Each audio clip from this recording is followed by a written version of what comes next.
everyone, and welcome to On a Serious Note.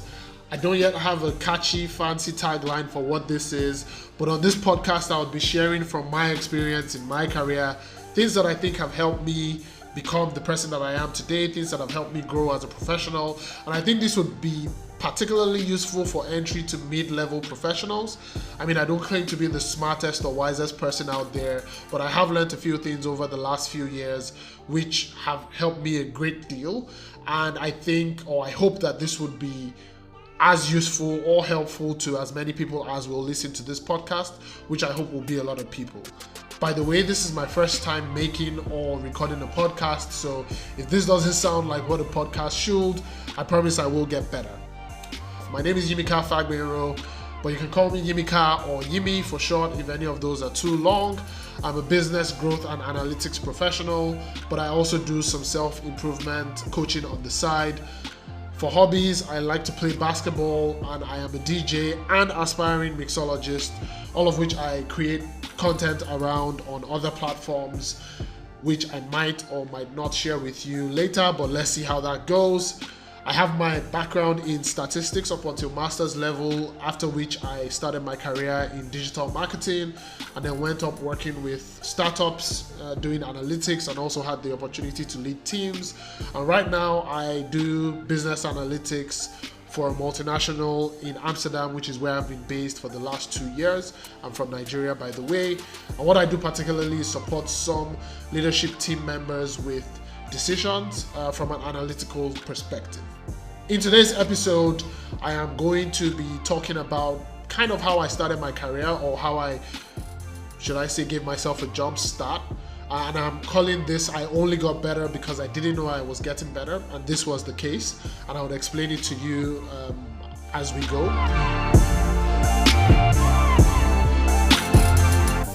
The context is, I remember being in school, and I'm sure a lot of people can relate to this. You do a couple of courses, in whatever, course you choose to study. You do a couple of classes, and you're really excited by specific ones, and you think, you're just going to get out into the world, and someone's just going to find you for liking this particular thing and hire you for it. This was also my story. I liked a couple of things, and I just thought, it was just going to be a breeze. I'll get out and just get a job.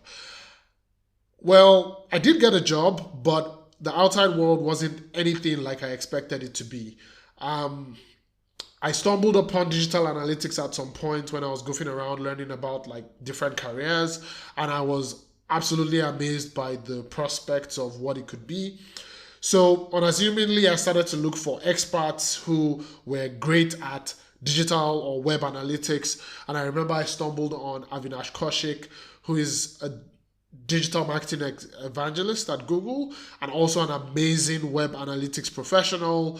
And I was excited to, find his, his blog and find him. I sent him a request on LinkedIn. I followed his blog, every single thing that he was putting out. I subscribed to his newsletter just so that I could learn as much as, he was putting out there.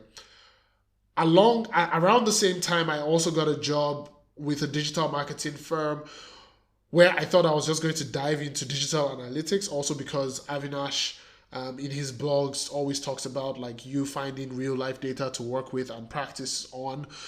So I thought, I was just going to get all that data and dive deep into it, but I was an entry level individual, so it meant that I had to do every single thing. I had to be a generalist first before I became a specialist, but I didn't really enjoy doing content marketing or social media marketing, so I started to look for opportunities where I could do some digital or data analytics, to which I got a job somewhere else. And let's just say this was my worst professional experience. I mean, at least there I learned how not to do things.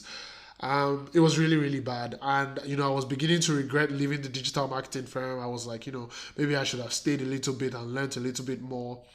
But anyways, while I was there, I was looking for other opportunities to still be, a digital analytics professional. I remember my friend started working for a startup then.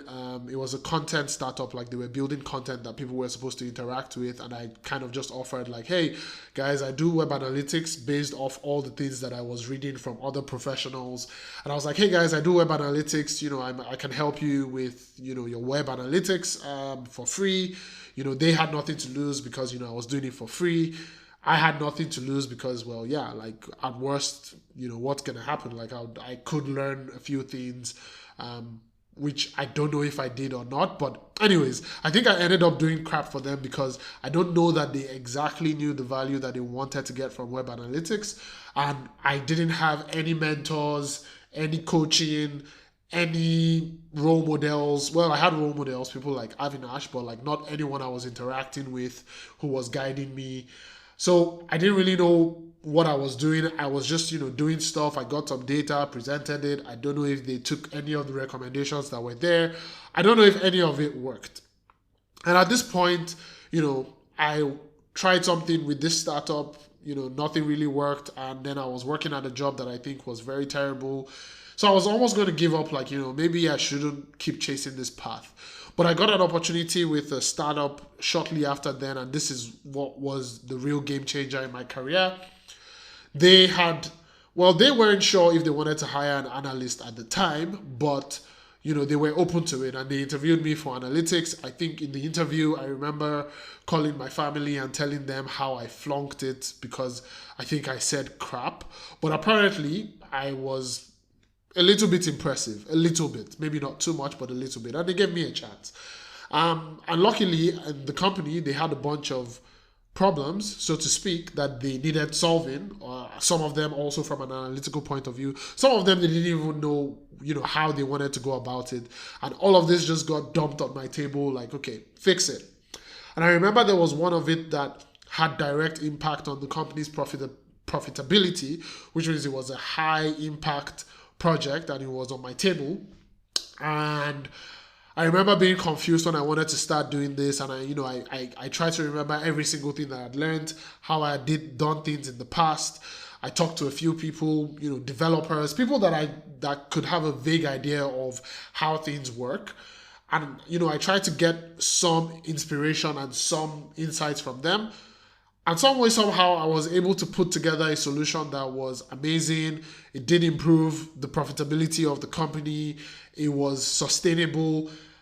I mean, when I think back at that project, I don't know how I did it at the time, which was kind of what spurred me on to continue my career in analytics. At that point, I had a project to do that was measurable, and I could directly see the impact. And this was the game changer. I was going to give up, but because I had something that showed me, hey, you are better than you were before. Like before you knew nothing, before everything was in your head. But right now you've been able to, through some practice, through trying some things out, put together a solution that has real world value. Which brings me to the lesson on, improving. I think I kept pushing on because I didn't think I was getting better, and I always looked at myself versus where I wanted to go, all these experts that I was always looking at, and I was always like, you know what, maybe one day I would get there, and I did think I was getting better, but I kept pushing and trying things, and I was getting better. The pitfall is I could have given up because I didn't have a way to measure my progress. I didn't have a way to look at myself and say, oh, okay, this is where I was and this is where I am now. Instead, what instinctively I did was compare myself to who I wanted to be. And I was always going to be distance away from that because, hey, I was just starting out.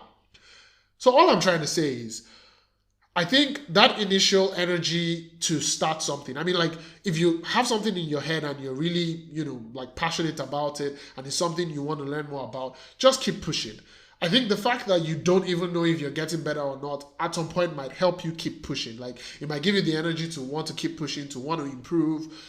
But the most important thing is that you're able to measure your progress. You're able to work on real life projects, work on actual things that can help you assess yourself against where you started. And that's very, very important to have that mindset.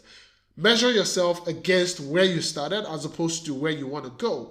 Because that gap is always going to be, well, not always, but like when you're starting out, it's going to be a big gap. And you don't want to be discouraged and stop this thing that you could be great at in the middle or at the beginning. So this is my short story, or this is the short thing that I wanted to share with you all on, how I did get better without knowing that I was getting better, and which is the reason why, I have my career in analytics today. over the next few weeks, I'm going to be sharing other things, because it doesn't stop here. Like, what I was doing was mindless practice, which isn't even something that a lot of people would encourage. It does have its benefits in the sense that, there wasn't any over analyzing or my mind stopping me when I was trying to get at what I was going to get at. I just kept going because I was like, I need to get better, and I just kept going. And that's a benefit. But at some point, you need to maybe be a little bit more deliberate about your practice and putting a little bit more time into getting better at specific things. And I'll talk about that later. I'll talk about some other topics. And that's, kind of what we're going to be doing on this platform. Thank you very much for listening today. I have an article out on this, which is a summary of everything that I talked about. I'm a little bit of a talkative, so I may have been here or there, but that article kind of summarizes it nicely in a way that you can follow it. So that's going to be on Medium. Also, if you want to give me feedback on, what I'm talking about, or if there's topics and you're a young person or young professional who is curious about certain things that I may or may not know about, please, you can reach out to me, give me your feedback. You can connect with me on LinkedIn. It's Yimika Fagbenro there. If you want to see a little bit more of my fun DJ side, you can go to DJ Yimix on YouTube. And I hope you have fun there. But, here we're talking about professional stuff. I am a DJ, but I also have a day job, like Batman. So thank you very much for listening. I hope that you find what I've said helpful. I hope you tune in to all the other episodes I'm gonna have later. But thank you again. Until the next one, take care, stay safe, and bye.